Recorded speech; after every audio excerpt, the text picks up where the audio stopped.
Okay, and I'm going to get us started and let you all do some introductions. Again, you're here for communication and collaboration on teams.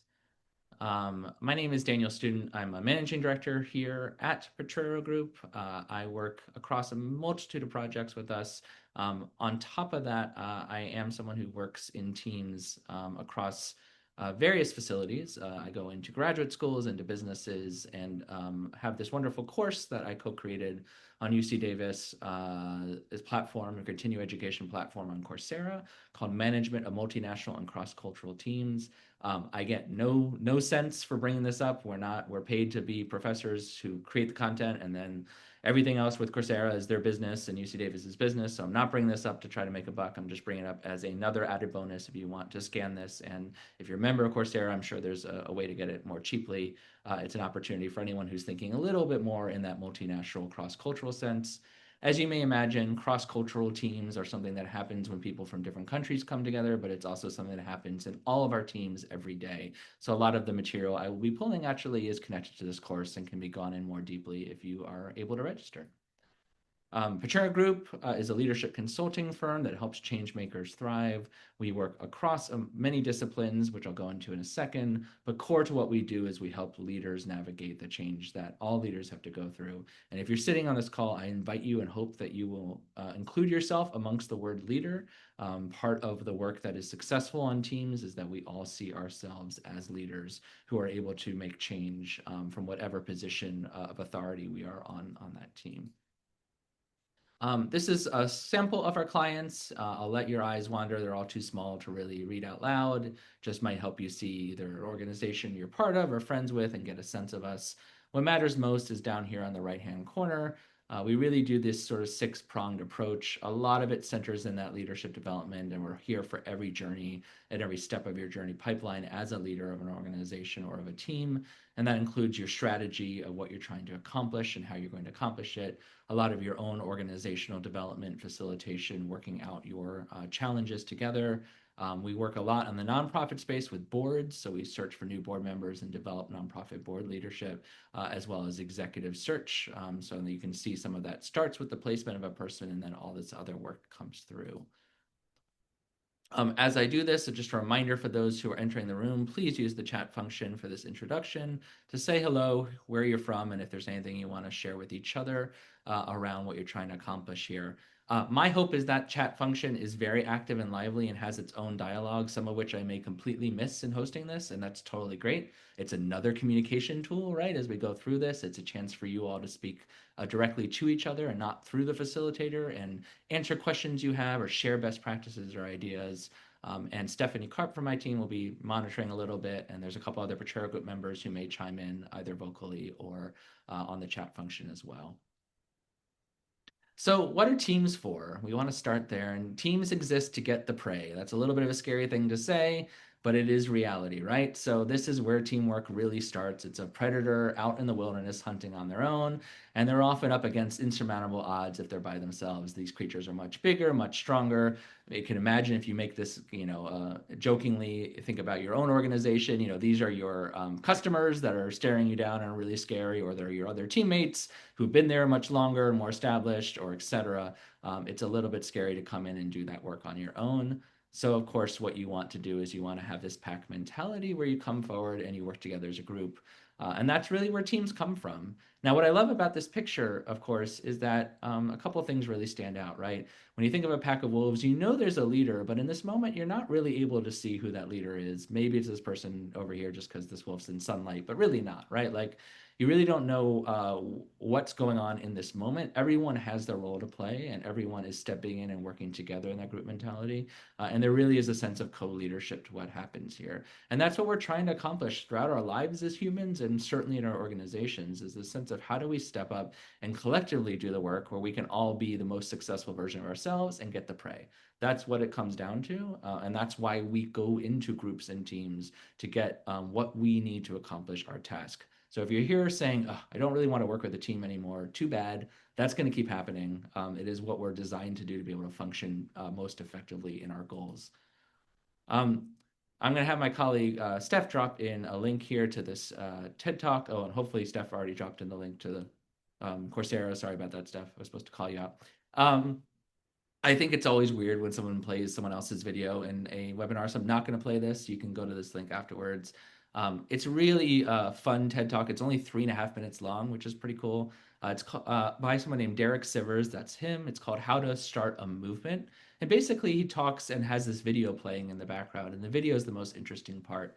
It's this person dancing at a festival for a rock band playing, and he's going all crazy and loose, and it's just a very weird looking situation. He's not wearing a shirt, and you're a little uncomfortable by it, etc. And as Derek Sivers talks about how to make a movement, suddenly someone else goes up and starts dancing with that person, and people start getting a little interested. And at the end of the 3 minutes, the video plays the whole time. The entire audience is dancing and having the best time of their lives.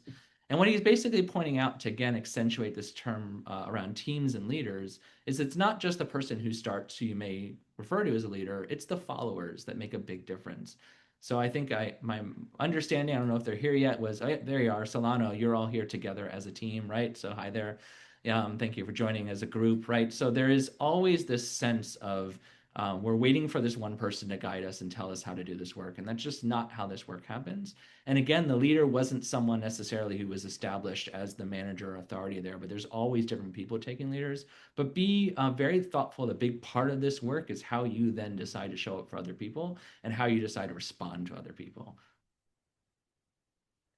Um, these are two models that I wanted to share, and they, as far as I'm aware, I don't think the internet has these two things side by side. They maybe do. They're not really meant to be side by side in my understanding, but they're really important, I think, to really just drive home this point of why teams matter. Probably many of you are familiar with Maslow's hierarchy of needs, maybe less of you with the Lencioni model on the right.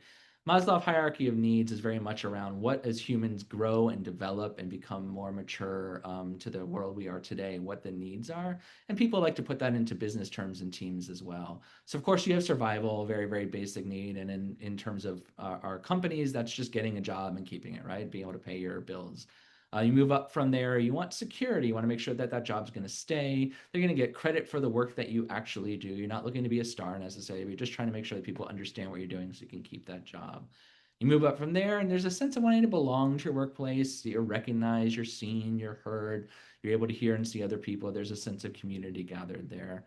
Next up, you want to succeed. You do want to provide some value. You do want to stand out. And again, this doesn't mean you have to be the front and center rock star. It just means that you're getting knowledge for your work and you feel like you're part of what's happening there. And then lastly, of course, if we're really successful in life, we are self-fulfilled by our job. We're working just to grow and be fulfilled. And that's the ultimate goal for many of us in our work environment, as well as just our personal lives. But look how interesting it is that this model that was created about teams and team success really partners with this, right? So you want to survive and keep your job. You also need to be able to trust your group that you're in and ask for help so you can keep that job and feel like you're able to succeed there. You want that security that you're going to keep it and it'll be everything. And to be able to do that, you need to be able to, if there's something that's not working out, you're able to work it through with your teammates. So you always feel comfortable that even if things get tough or hard, you're going to be able to talk it through. You want to have that sense of being seen and heard. And you also want to sense that you're committing and other people are committing to each other so that we're all following through on our decisions and paying attention to the good work and trying to make it successful. You want to stand out in the value you provide, but you also want everyone else to be accountable for the value they provide and feel comfortable that everyone's going to hold each other to the truth of we're doing the best work we can. And last and most importantly, look at these two terms here, the self-fulfillment and the collective success. So this is where we do that we versus I thing, right? And I hear this all the time. I say I all the time. I'm guilty as everyone else. I get corrected by our principal Cleve all the time on that. He'd laugh if he was here. But I actually want to rephrase that, right? So I think the I and the we can both be successful here. I want you to start thinking about how the I and the we actually are the same thing when it comes to being collaborative and communicating with your team. Those two things cannot work without them working together. So when we talk about communication, it's going to be a lot of I. It's what do you do individually? And when we talk about collaboration, it's going to be a lot of team. And you can see how those two things really play off here, I think, very effectively in this model. Lastly, I just want to talk about that top of that pyramid. How do we get there? So this comes from Bruce Tuckman. For some of you, this is going to be old hat. You've seen this these four words 16 times. Some of you, this will be brand new, and that's great. Either way, it's really worth remembering. Everything I do as a consultant is about helping people see how what they're doing and what they're going through is normal. You're going through it, so is everyone else around the world at the same time. And it takes the time it takes. The only way out is through. You have to go through these steps. I want to equally say as a consultant, these are way too clean. It never works this way. You're half here, go back here. And that's kind of the point, right? It's around how do I kind of get back and recorrect and move forward. So teams start with this forming idea, right? This is usually a very exciting phase. Everyone's really excited to see what's going to happen. There's something new. We're working together. There's a lot of big wins that we can celebrate that won't feel like big wins 20 years down the road, but feel really great there. Storming is where most of us just spend our entire careers, right? We're always in some sense of storming on our team. We're trying to work out, the conflicts are arising. We're trying to figure this stuff out. We're trying to start saying some things, but sometimes the things we say about what we want to do are not what we actually do. And that's confusing and it causes more conflict. And we're lucky if we're able to get to this norming where we're able to start naming this is how we work, this is how we're successful. We're able to test it. Did it work? No, it made us a little bit more stormy. Let's try something else. So it's that act of norming it out. And then ultimately, if we get here, we're performing. The things that we say we're going to do as teams are the things we do. We're all really connected. We're that group that comes in and we can do all those 5 needs for personal and all those 5 needs for the group. And it's happening very effectively. If you're here and you're at this webinar, you don't need to leave right now. I'm sure there are issues that are coming up, right? Because again, these little things, the storming will just keep coming back.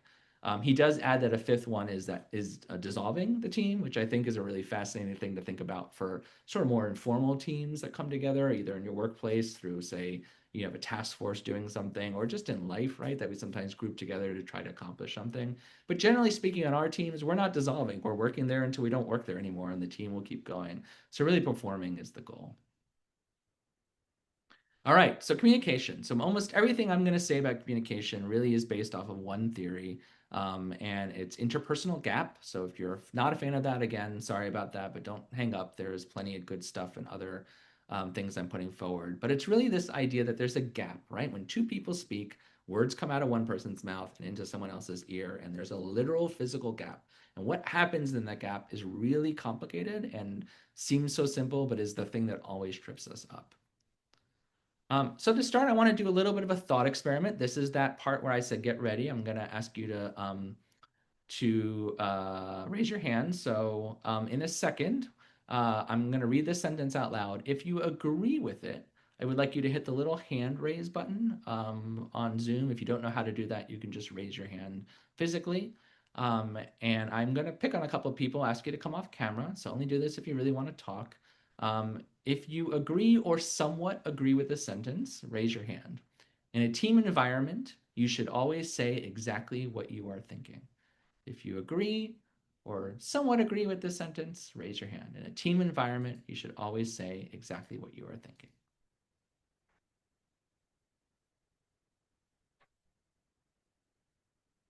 I'm looking at Solano. Is there any hand raised in that room? Because it won't show up on the screen. All right, fascinating. All right, I'm going to guess that we're going to let our hands. If you disagree or somewhat disagree with the sentence in a team environment, you should always say exactly what you're thinking. Raise your hand. All right, there we go. Lots of hands raised. Great. I'm going to just pick on the first person whose hand I saw come up, which, oh, she's now lowered it. So I'm going to go back to that in a second. Sarah, you're the first on my screen. Can you just tell me why you disagree or slightly disagree with this? Yeah, sure. Hi everyone. I think the always and exactly were what were tripping me up. I think it's really important to understand your power and space and place within a team. And so sometimes that means creating space for others to speak, and just being attention to the words you say. So I don't think I am personally conflict avoidant. I do like some healthy dialogue, but just understanding your role and the power that you have in a space and making sure that you're creating space for others is why I disagree. Gotcha. So yeah, the word always, which is very carefully chosen and exactly right. There are situations in which that would not actually help the team move forward. Absolutely hear that. B, anything you would like to add? No, I think that I raised my hand for exactly the same reason that it's that always and exactly is not um was a deal breaker for me. Excellent. Jennifer, anything you want to add? Yes, I was thinking about filters and about being mindful of the various participants, different perspectives and planning out how to communicate rather than just blurting it out, because this reminded me Mhm. of like not having a filter at all. Gotcha. Yeah. So, being prepared for something, you're not necessarily in the moment know exactly what you're going to say. So, having a chance to take the timing of something, I think timing is a really important thing that we undervalue here. How about from someone from the Solana room? Want to come in and someone share their opinion on this? I can't. We had a resounding no. We didn't agree with this, but I think we didn't get into the discussion part other than I think timing, tact, and conduct is always something to take into consideration, which everybody said already. Yeah. Yeah. Great. Being aware of your audience. Great. And I see Laura's hand still up. Laura, anything you want to add? I was actually typing. What comes to mind for me is something like the thought this meeting could have been an email, where sometimes it is just going to upset people, and other times when there's really high trust, there might be more of a collaborative conversation on, okay, what can we do to make this more helpful? What can we do to either change this over to an email or to Mhm. better utilize our time together? Mhm. Great. I love that too. We often think about saying exactly what you're thinking as something that is always verbalized, but there is a whole world of writing where this is an interesting conversation unto itself, right? And that's where we also have to be careful a little bit, right? There's this idea sometimes when you write something, it's much harder to phrase what you need to say, but also gives you time to think it out. And some people respond really well to that, and some people read every word very, very carefully, right? We're very different personalities on that. Just out of curiosity, even if you don't agree with this, there's anyone who wants to defend this a little bit as a option? Any hands? If not, I'll happy to play that role.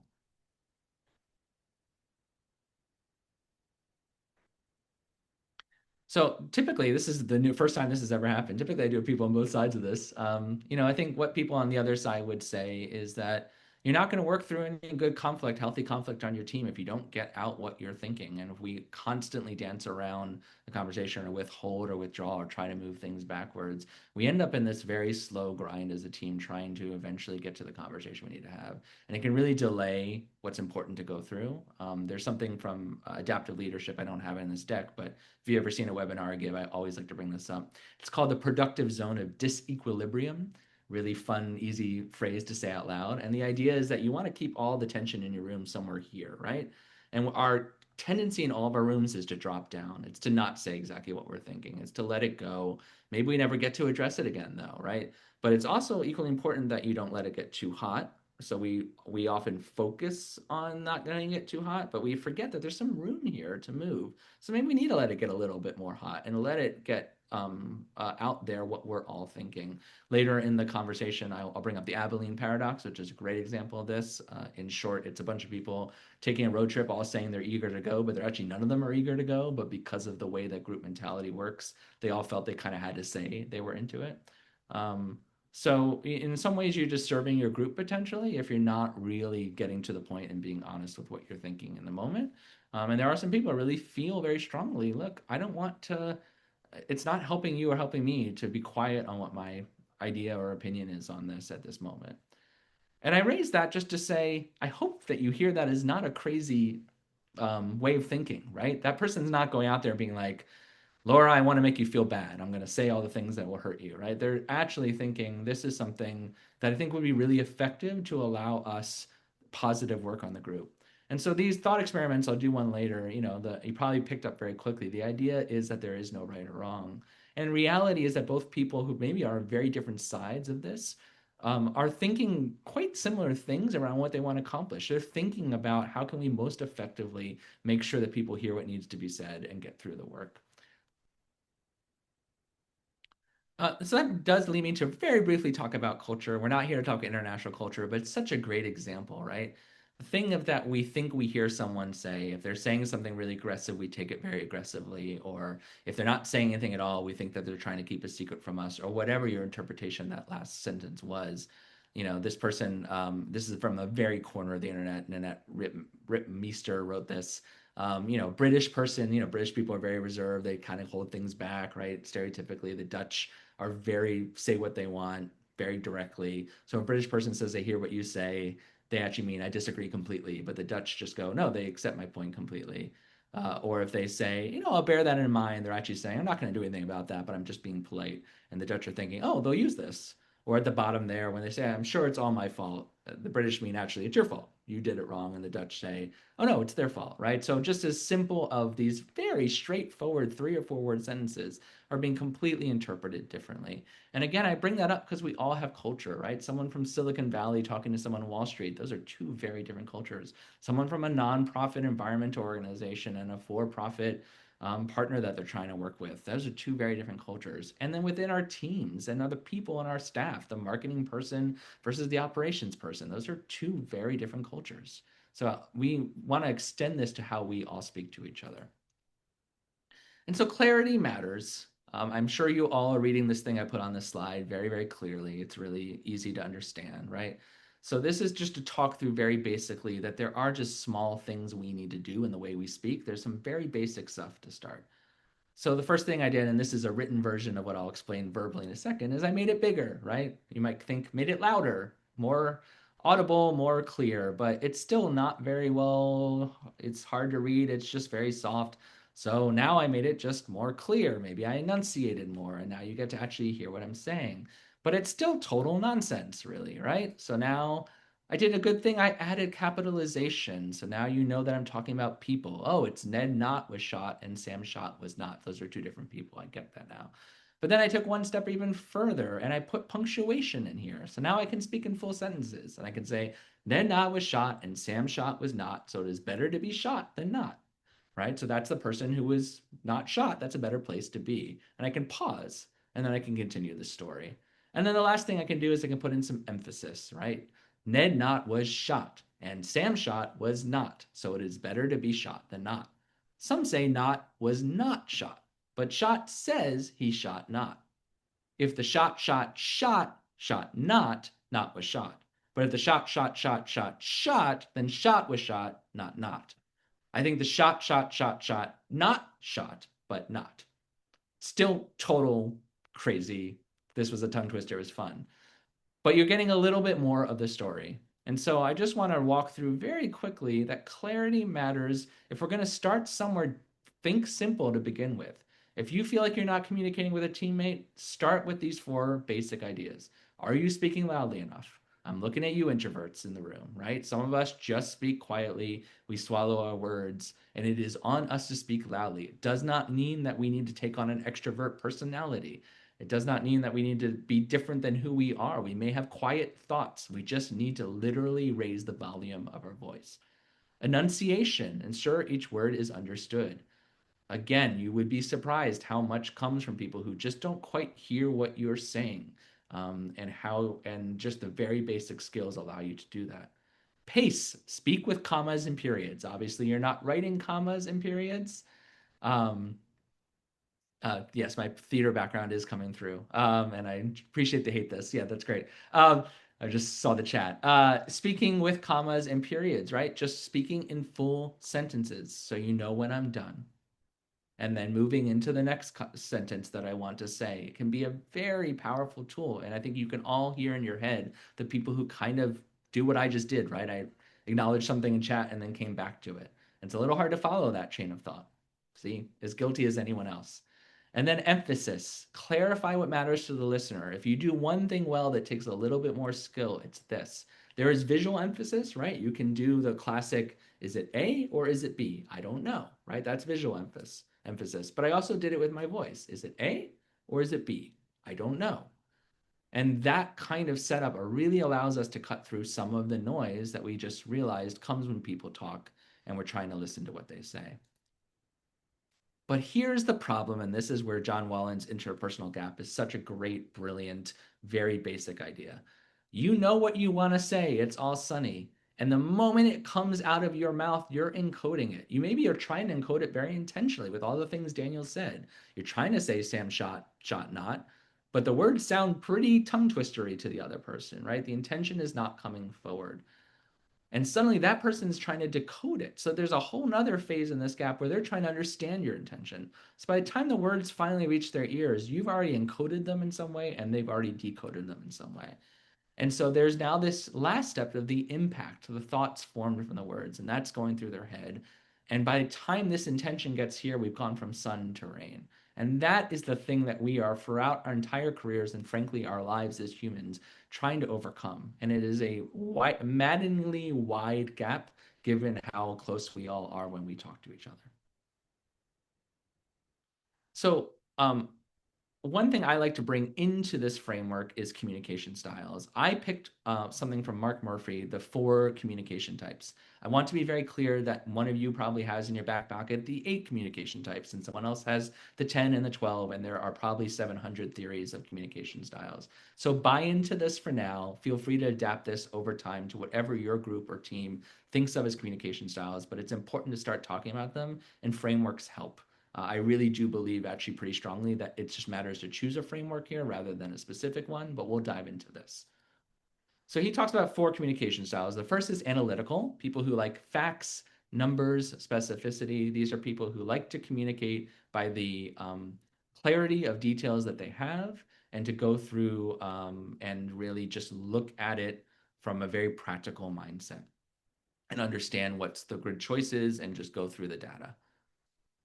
You have intuitive, big picture people who avoid details. Our principal, Cleveland Justice, is great at this, right? He's someone who kind of thinks things through on his feet and kind of follows his train of thought and allows us to go places we never imagined we would go. You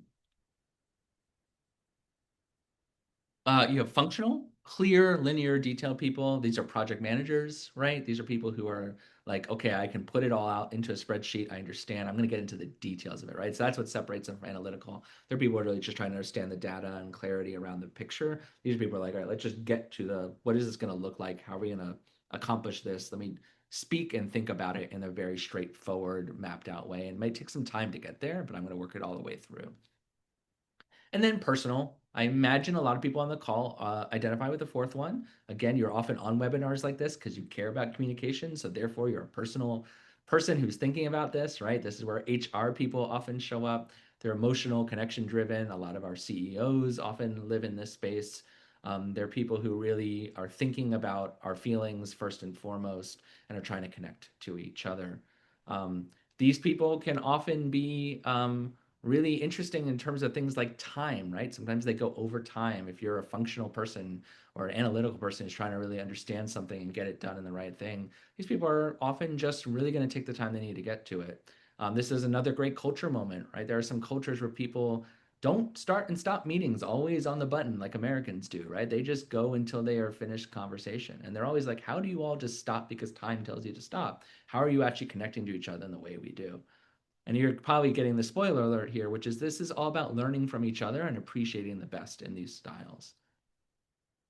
So you may notice I did a nifty thing here, right? So here's this person, this is their style. Now we have them over here. So they're listening. This is the person with all the styles listening, and they're going to get good information from you. So now you're trying to communicate with this person and all their styles. So if you're communicating with an analytical person, I highly recommend set clear expectations. Try to avoid emotions when you speak, even if you're a personal kind of person. You're trying to just be very clear around these are the things I need to discover and work through with you. And so you're trying to give them the gift of speaking in a way that allows them to hear you. Intuitive people, you're going to need to paint the big picture and avoid details, right? It may be sometimes I just need from Cleve to kind of say yes, no on a thing. And of course, he's capable of that as a good leader. But sometimes I might need to step back and say, you know, I'm going to just paint the picture for you here and let you explore that because that's going to enable the best of your work and thinking to happen. So I'm going to speak in a way that enables that to happen. Functional, opposite, right? Provide details. They want to get every single thing and they don't want to rush to resolution. They need to map it all out. They need to hear where every little tidbit of what you're thinking kind of lies so they can process that and work through that. And then personal, lead with feelings. There may be someone on this call that just took a big gulp. I have to lead with feelings. I don't like to talk about my feelings, especially at work, right? So this is a step for you to just practice that. It doesn't mean you have to become a full on, you know, I'm going to just expose everything I'm thinking, but you can just start with, wow, this was a tense day. there's a lot of emotions flying high. I'm excited to talk with you a little bit more. And at least that person who probably knows that you're not very comfortable with that gets a sense of connection that you're doing that. And you're not just jumping to stats and facts, you're trying to connect with them. So this is really important stuff, but I like to even more emphasize, you've just switched, keep track here, right? So now you're over here, you're listening to this person. There's also ways that we listen to people effectively. So you want to provide space for analytical people to explore what they're thinking. You want to avoid emotion as a listener. You want to give them a chance to say, huh, so what do you think we should do about that? Or what does that make you think of? Or how would we reframe that conversation? You want to give them a chance to kind of go through their analysis, and you can help provoke and provide that and not get in a space where we're talking about how we're feeling about it yet, but just helping them try to work through.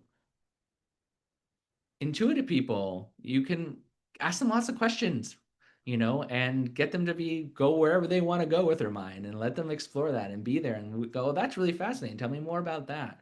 But also avoid taking it personally.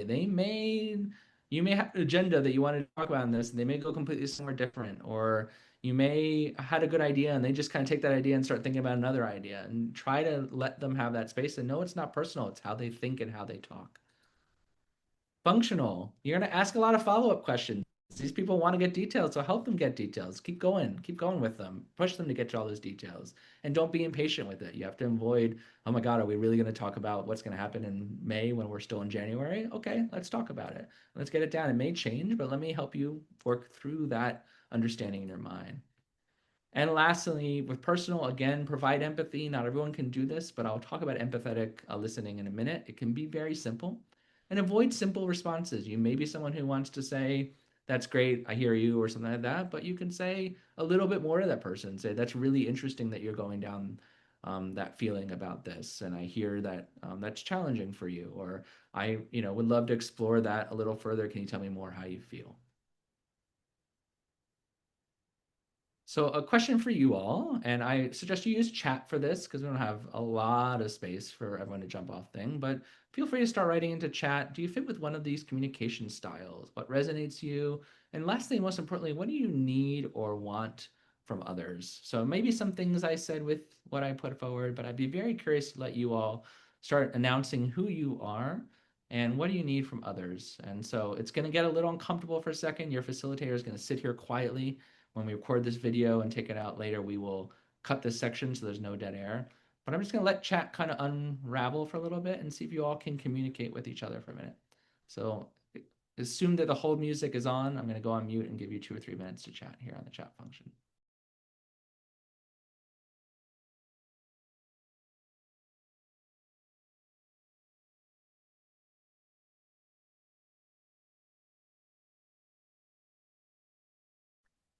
Could you pop back to the previous Yeah, slide so we can take a look at that?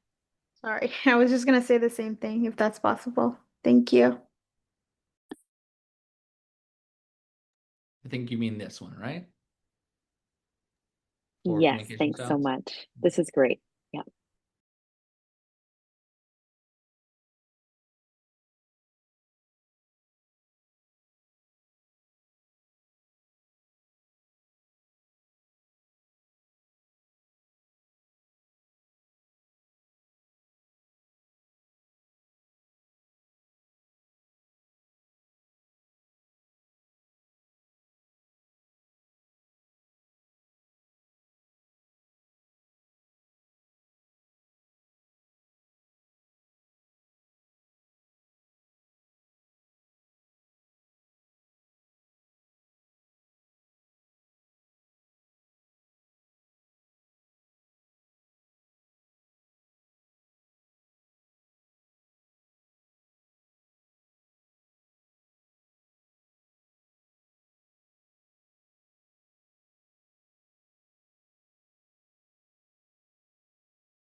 You all may notice I'm just responding to a couple of folks asking questions, practicing the listening I'm trying to practice, and I encourage you all to do that too, to go back through and once you've written and respond to others and maybe see if there's any responses to yours.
All right, I could do this all day. I hope that you all just keep doing this and stop listening to me. Just kidding. But do both if you want to. I'm gonna move forward for the sake of time, but really, really interesting stuff.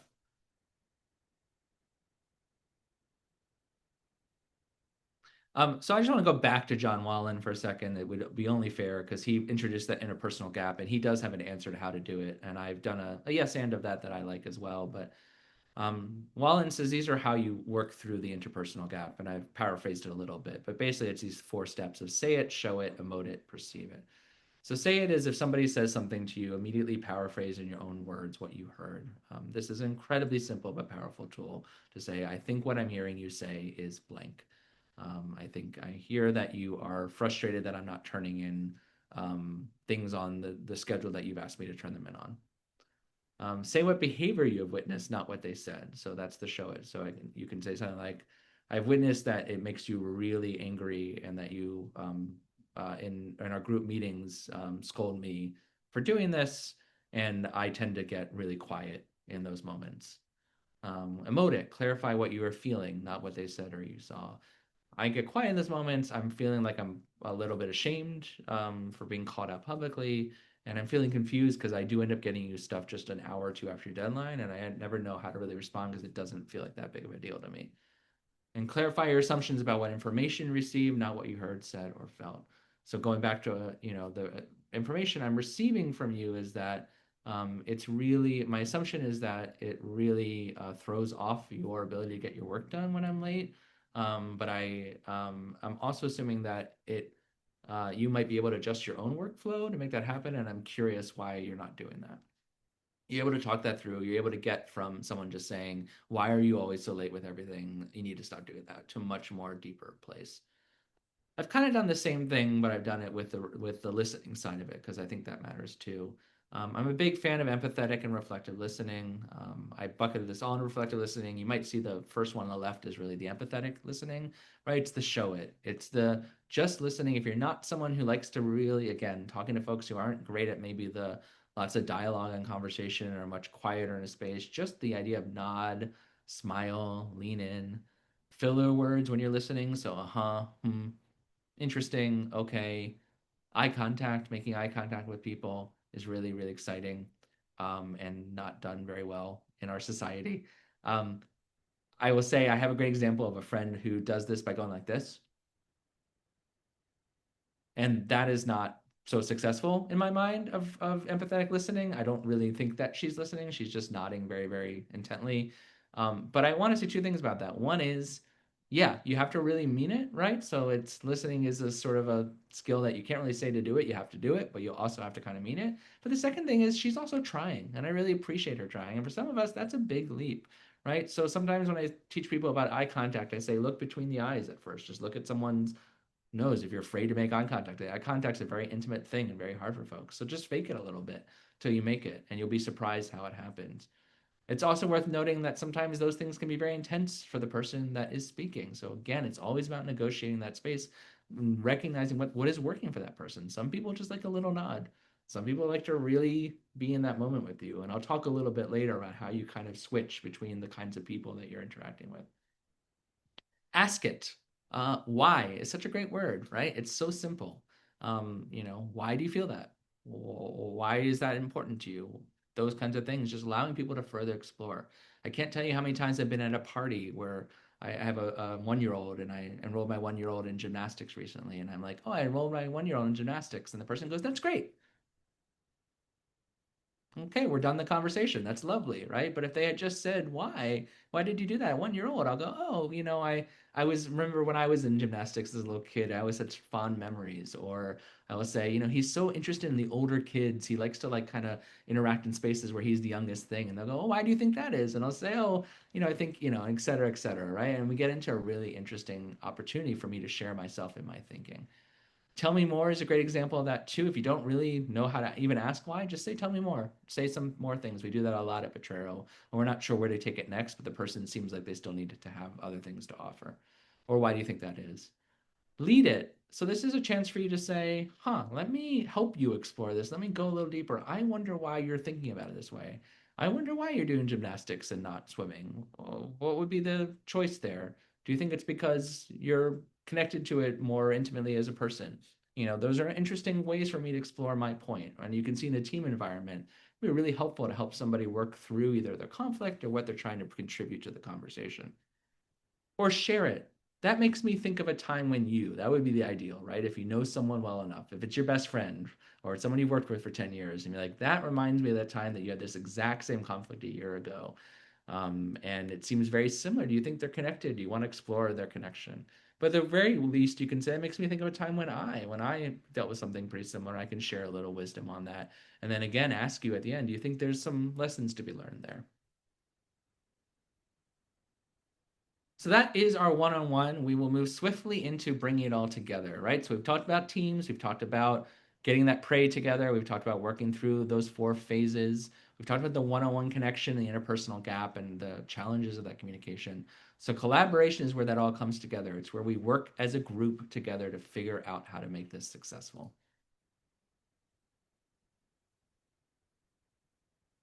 As I mentioned before, the Abilene paradox, it's a fun, full story. You should reach at one point, but it's basically the idea that we as a group end up in a terrible place where none of us are saying what's on our mind, right? It's that first slide where I asked you all to raise your hands, come to life. This idea that we've all voted yes. Boards are a great place. Example of this, nonprofit boards often run through this, right? Where it's just the assumption we're here to stamp the thing that was said and we didn't actually have the conversation we need to have. And then it can really put our work as teams or organizations at danger. Another slide you probably have seen quite a few times if you've come to a webinar or worked with me, but around collaboration work, another way of looking at this is the challenge of collaboration is that when we are talking about culture, there's only about 10% that we see above the ground. The things we wrote down on the piece of paper are often very little.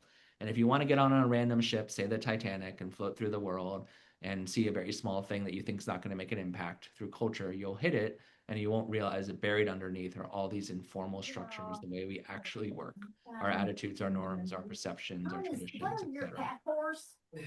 I'm going to mute you, Kathy, but okay, great. That's the big challenge here, right? Is the collaboration work is often around surfacing these things that the group is really going through. And if you go back to the phases of team development, right? This is the storming. These are the things, and we're trying to say them, but it's really hard to make this match this, and that's the big challenge.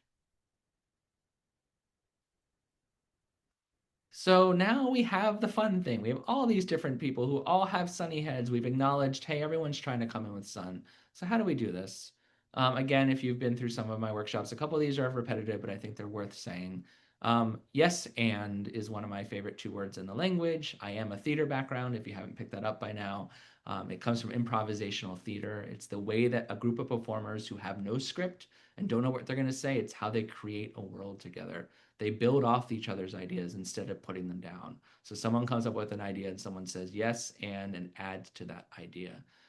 Bringing that into your collaboration work creates a space where people feel that security from that Maslow's hierarchy of needs, that they're not going to be shut down. It also allows them to start moving up that security, to feeling heard, to feeling like they have a contribution, to feeling this idea of group think being really successful. So it's a wonderful tool to start practicing in your brainstorm sessions, but also just in your regular conversations as a team to really literally, and you can all smile when you say it, say yes, and that makes me think of this other thing that I want to validate you with that idea and bring another idea to that. Also, collaboration work is really about different styles. I just noticed a wonderful chat around culture and being careful around eye contact. Again, remember, this is all culture. We all come in from this, from our different ways of working. Someone brought up emails earlier. Some people like that individual work. They like a chance to write something down on a piece of paper on their own or spend a day or two thinking about it and then come to it. Some people really like to have a one-on-one conversation. Some people really like when there's small groups where they can feel like they're going to have a chance to say their voice, but also step back. And some people like that big group and really just jumping in and mixing it up. And again, that person who answered that first question, always say what's on your mind. Big groups can do that. They can just work through all that. Use those different styles. And if you're a leader, particularly in a powerful role, in a manager role, you can actually particularly do this. But again, if you're a leader not in a manager role, you can still ask for this. You can still say, hey, I think this might be a moment. Well, what do you think, boss, if we spend a day working on this and come back to it? And be that person that, again, is a follower or someone who jumps in and reminds us what we're trying to do. I wonder if that's probably the only thing that's my own invention here. I always say that, and I'm probably wrong about that. But we do that a lot at our workplace. I always say yes and's great, but what if you disagree? You can't say yes and I disagree, right? So this allows productive exploration of dissent. You can say, huh, I wonder if that will cause this problem. And then instead of making someone feel put down or not heard or not working their style, you're exploring with them and saying, I wonder if there's going to be a challenge there. And you'll find that they go, oh, yeah, blah, blah, blah. And then suddenly someone says, yes, and we're back on that track. And perhaps most importantly here is feedback. To me, a lot of the work that we're trying to accomplish in this webinar and working group is about how to allow people to hold each other accountable. Again, it goes back to that Lencioni model and the Maslow. How do we do this space where we're all human beings, we're all fallible, we're all making mistakes, and we're all not going to be perfectly having taken this webinar ready to do all this work? How do we do this feedback to each other? So this will be the second hand raising coming off mute part of the webinar. I would like you to, if you agree or somewhat agree with this sentence, when telling someone what they did wrong, you should mix in some good things they did too. If you agree or somewhat agree, please raise your hand.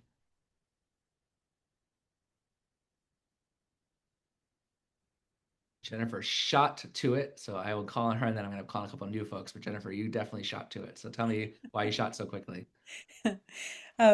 Well, I am a mom to a 13-year-old, and then I'm also a teacher, along with other hats I wear. So I do see that people need to be uplifted no matter what's being expressed. So whether it's like a critique or whether it's a compliment, just bringing in the appreciation of them is really important to start holding that space so that they feel valued. That's why. So it helps, especially if it is a negative thing, that it's something that they didn't do right. Just be like, acknowledging that they are appreciated, and that's why you're dedicating the time to want to work through this together. Yeah, it's right on that hierarchy of needs. People do need to feel valued. They do need to feel heard and seen and appreciated. Absolutely. I'm going to just jump to Michelle as a voice we haven't heard yet. Hi, everyone. I'm a big fan of the compliment sandwich. I think that it's very important to honor people's strengths while identifying where there's opportunity to grow.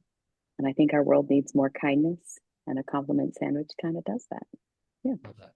Yeah, I hear the compliment sandwich a lot, which if you aren't familiar with, is this idea of sort of say something positive, then move into something that's critique, and then move back to positive, which brings that spirit back out, right? So I think what Michelle is basically getting at is we all need to be in a place where we can hear this and actually take it in. And that is actually on both sides of it, right? We need to be in a place where Well we said. are less vulnerable, and then we can come back out of it. I saw Kathy's hand come up, and Kathy always has brilliant things to say. So I'm going to put you on the spot, Kathy, to come in and say something. Oh, no pressure on me. Hi, Yeah. Daniel. Hi. I appreciate this. Yeah, I mean, my hand went up because I just have always believed in that sort of 1 minute manager, way of providing feedback, right? That you say something that you think the person is doing, you acknowledge the effort, you provide a strategy for improvement, that it all, boom, boom, boom. Love that. Yeah. I think I think that is basically means the same thing. Yeah. The compliment sandwich, I like that idea. Yeah. Excellent. And another person I could pick on, you lowered your hand, but Tom, I would love to hear your voice if you had something to add. Oh yeah, hi. I've been hiding back here for the most part because I am not camera ready this afternoon. But I think I agree with a lot of what other folks have said. And I think one of the things I always try to do in these settings, which builds off of what we're talking about, is really frame it as a learning moment. Because I feel like one of the things I like to share with people is my own mistakes and how I've learned from them. And making a mistake once is fine. But then we use this as a way to talk about, this is our chance to learn, and let's not do it again. And couching it in that sort of context, I think really helps a lot as well. Yeah, I love that. I think it's being a mistake supporter in some way is a part of this, right? That like it's okay to do things that are wrong doesn't mean you're a bad person, right? And we often get in that self-hatred cycle very quickly, especially as someone in power telling us information. Yeah, and I think particularly the people who are sort of most concerned about doing a great job take it the hardest and almost beat themselves up a little bit too much. If you've done a good job of motivating them, I think that's where they feel that they let you down. And I don't want people to ever feel that way when they've made an honest mistake, but to build from it. Yeah. I think one thing that people often miss in this one too that I like to say is that positive feedback doesn't necessarily need to be BS, right? Positive feedback can be really important. I'm someone who thrives off of knowing what I did right. When I'm going to talk to Steph after this webinar, I will ask for that criticism. I'll also ask like what worked because I want to lean into what worked. And that's something how I learn. So we often also forget that positive feedback isn't lying. It is actually helping people with information too. All right, I'm very curious. Maybe we'll have the same issue. Does anyone either somewhat or fully disagree with this and want to raise their hand? Yay, we got dissent here. Sarah, jump in, defend the minority point. Yeah, thank you. I'm happy to defend this minority point. I never want to, I think you can be focused on improvement and you don't have to treat someone with kid gloves all the time, right? I think you don't want to also convolute your message. I've definitely worked with folks who you're like, compliment something you're doing the compliment sandwich, compliment something you could work on, another compliment, and then they walk away and be like, I'm doing such a good job. And you're like, Right. and that's not everyone. I like instead, and so I've worked a lot on feedback. I think you can give really constructive feedback without having to like also say something good. I think you can be like, how do you feel like that went? How do you feel like it could have been better? This is what I noticed, the actual thing that happened, not people's like feelings about it. Like, okay, what do we want to do next time about it? Like and get towards productivity without it always being like, I it doesn't have to be like not positive, right? I think it can be still a positive conversation. Uh, but you don't have to necessarily be like, and you're also really good at this other thing. Like, oh, let's just Right. focus on the topic that we're talking about so that you're not confused. And hopefully you also get that positive affirmation in other times. This isn't the only time we're having a feedback conversation. This isn't the only time we're talking about something either positive or negative. There's some wonderful points there, Sarah. Thank you. I mean, there's Thanks. first the Dutch English thing we just talked about, right? So Yeah. like if you're a Dutch person and you mix in some good things, be careful what they actually are hearing from what you say. Well, and I will say I've worked with, I mean, there's lots of neurodivergence everywhere, including I've worked with lots of folks who have identified to me as neurodivergent and being like, I just need you to tell me really what you're trying to say, and not have me interpret it in a way that you're trying to be nice. Like, give me exactly what you need me to hear. So, it could also be part of that, depending on who you're talking with. You hit the nail perfectly on the head for the next thing, which is that so first of all, this would be the great moment to say, I think we all, again, can acknowledge that the things Sarah was saying and Michelle were saying are very, very similar to each other, right? There's this intention to keep the personal out of it, to make the person understand and hear what you're saying, to do it in as least painful a way as possible, to not have any hurt feelings or misconceptions going on. And so recognize that these different styles really come from that good place of heart. It also leads to the thing that is sort of the revelation of this conversation, which is how do you like to receive feedback? Write that down a little bit in the chat as we go here. Take a moment to actually say to yourself, what do I want more from my feedback? And more importantly, as you go through this work with your teams, to take this time to do that. And so just to kind of spike this a little bit, think about what settings you like your feedback, written, verbal, personal, direct, in groups.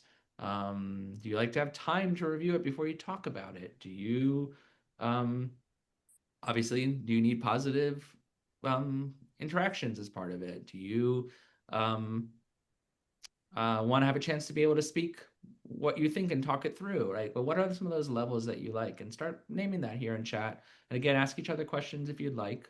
And take this as the beginning of doing this exercise for yourself and for your teams. We forget this important step of just finding that out. Sarah mentioned something, and I have a teammate who said to me that there was some cultural reasons that they struggled with positive feedback. That's not how they were raised from their parents. And I said, oh, do you want me to stop doing positive feedback? And they said, no, keep doing it, but just know that it makes me uncomfortable to hear it. And so I'm going to need you to help me navigate making sure I hear what you're saying. So again, kind of taking out the fluff of it and saying, here's the thing I want you to lean in on. So those kinds of conversations can be extremely successful without making the assumptions that we generally in our society all lean towards that positive compliment sandwich, but it's not for everyone.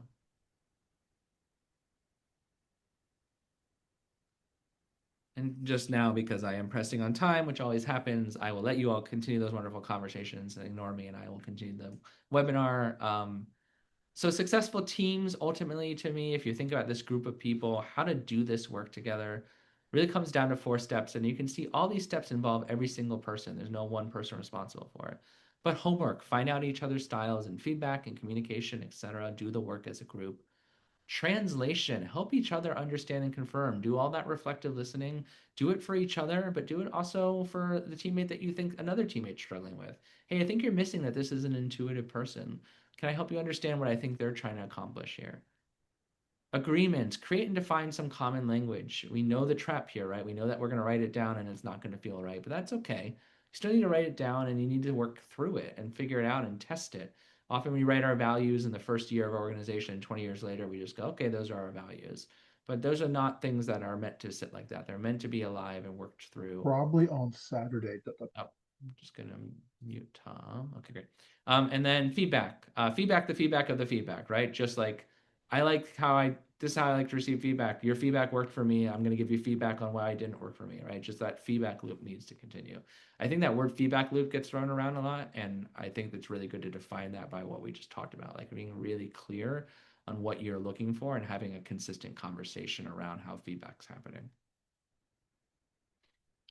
So to bring this home for you, let's go back to these team development milestones. I often wonder, like, what is it actually happening here? How do I know I've reached this? What does success look like for some of those who really are, again, maybe our analytical minds, communicating styles here? So for us, there's 4 words that we like to use here. Forming, we talk about strategic commitments. Again, values is often the words here that we've used. We like strategic commitments at Potrero. It just takes it one step further. What are we committed to strategically to make this work? Not necessarily what do we do now. So a great example of that is we had a client that talked about an abundance mindset. They maybe didn't really feel they had that yet, but that was a commitment they all needed to have to like believe in abundance as a group.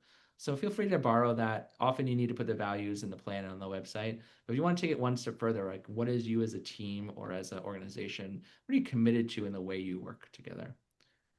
Through the storming, if you know you're being successfully through storming, you do want to do a lot of code switching. I want to be very careful with this. Code switching is a term that has been used very painfully for a lot of minority communities who often feel they need to show up into a workspace and be the majority in that workspace and how they communicate.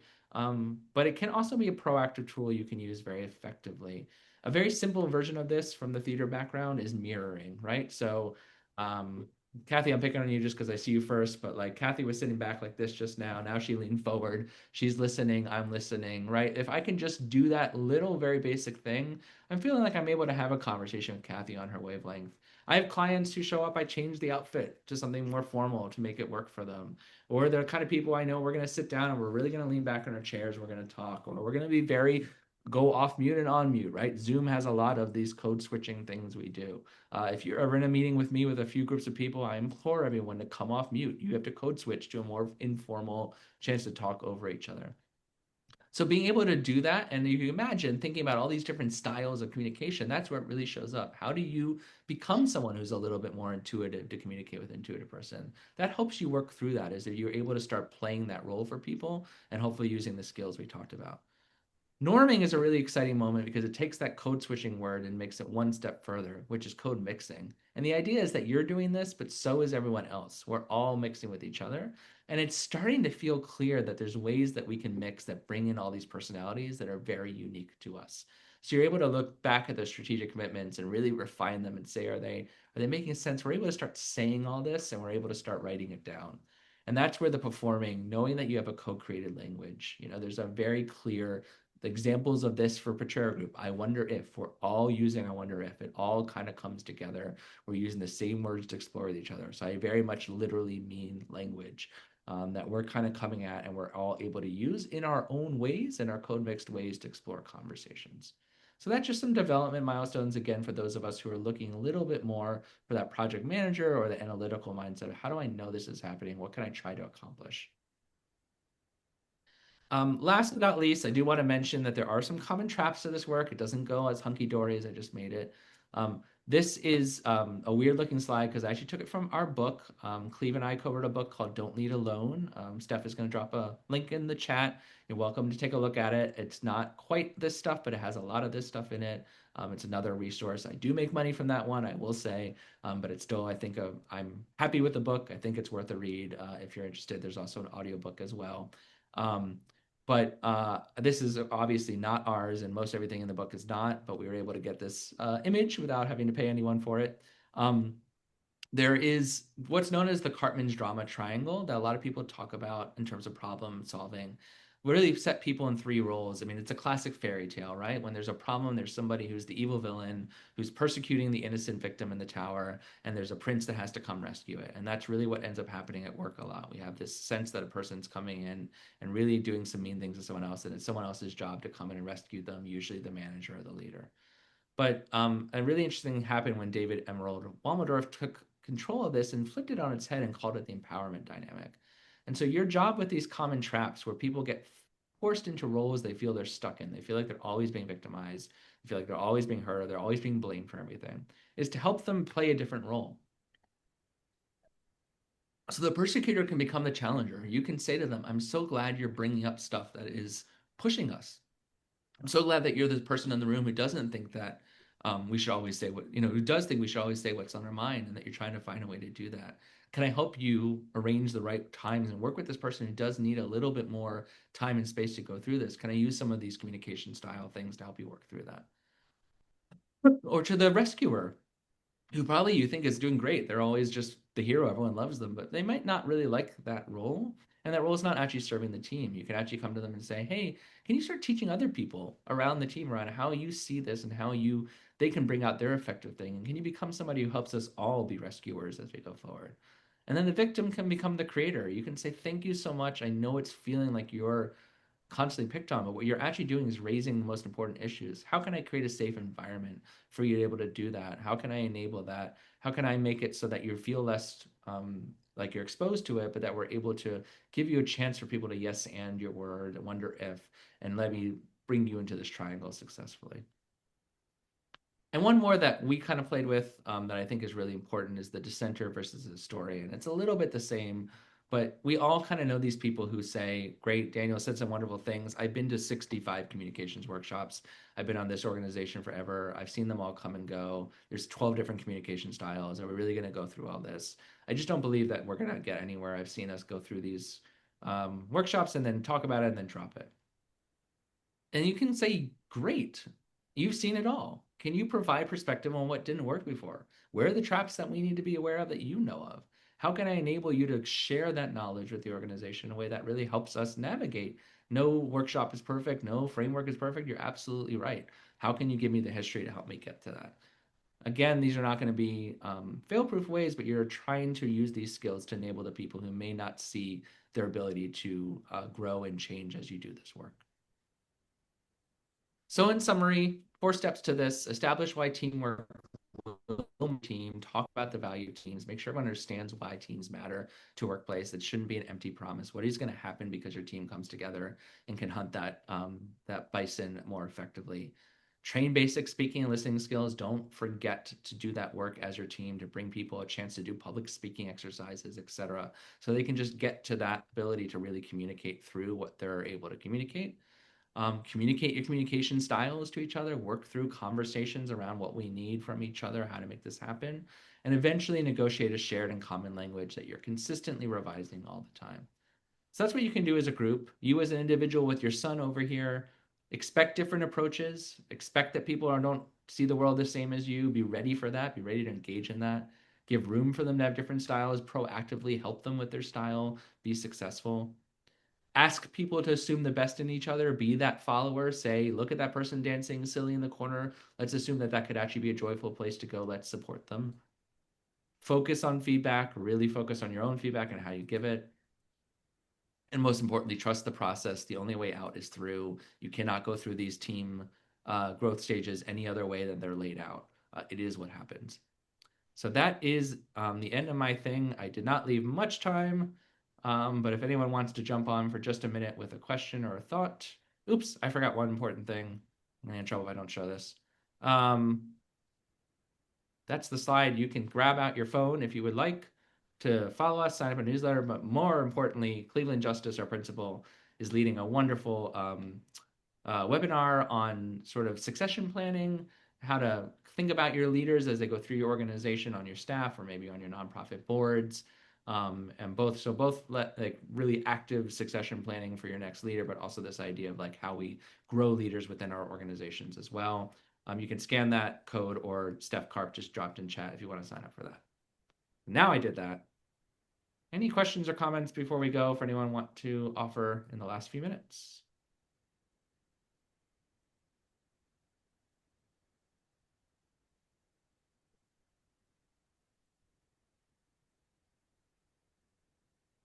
How email complicates things. Great, Kathy. I love that question. Yeah, so written communication is a real dangerous minefield that it would be probably its own webinar at some point. I would throw in Slack and messaging and all that kind of stuff. I am a big fan of the tool duality of what I talked about before with email, which is assuming best intentions is really important for you. Like you need to sometimes read something 3 or 4 times to assume best intentions. I often need to walk away from my email, literally and physically, sometimes to be able before I respond. And that can be really important for you to do because you can quickly email is such an easy thing to press send, a text message, and then you never get that back. They've done a little bit better now with the recall. So assuming the best is the important thing. And then the second thing is in your own writing of your email is to really be thinking about the other communication style and how something may be read and to really focus on clarity in what you're trying to put forward. So I would say that's sort of the right walking away from your own writing as well and doing the editing that's needed, particularly if it's a sensitive topic. And the third thing I would offer is sometimes the person really will not want an email on that. And so you might need to back up based on the communication style and say, hey, I have some thoughts that I want to share. Is this the best way to do that? Is there some other way that you would want me to? Sort of like the meeting thing where you don't want to do another meeting. Yeah, we would So, definitely share slides, share recording. Michelle. are you saying that when we write an email, we should assume people are going to assume the worst, and when we're reading it, we should assume the best? Obviously not if you're like, hey, are you free on Friday to meet for, like that, maybe not assume the worst, but I think you need to practice the same level of care when it feels like it's important to the moment. Especially if you get a bad response, you need to stop immediately and do that work. Yeah.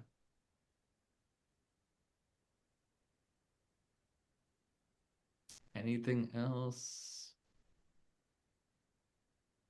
Awesome. Thank you so much for these wonderful comments in the chat. We will provide all these resources and the deck afterwards. We will send a recording to you all. And as a hint to you all too, we also have a YouTube channel. So if you ever miss one and don't sign up for it, honestly, they're always available there as well. So doesn't mean not to keep signing up. We'd love to see your faces. And have a wonderful rest of your month and happy holidays to you all.